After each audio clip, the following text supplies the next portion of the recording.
I think sometimes in the case of picking an instrument, often the instrument picks you in a way, because your instrument at the end of the day probably should match your personality.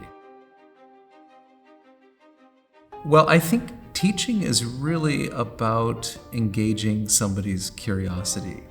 And music and the viola is so huge that we cannot possibly learn everything that we need to do in school. So we need to actually set on this course of lifelong learning and lifelong curiosity.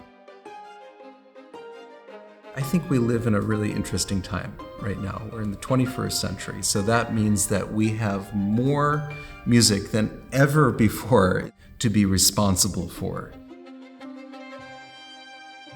I like to teach students about musical concepts. You cannot solve the problem of playing the viola by bowings and fingerings alone.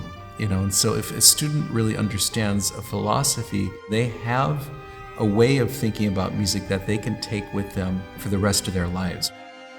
If you decide to come to NEC to study in my studio, I think you can expect to be challenged, to challenge your way of approaching the instrument, your way of thinking about the music, but I think you can also expect for that to be done in an environment with lots of support and lots of patience in the work, because I realize how hard that work is and I'm working on it myself.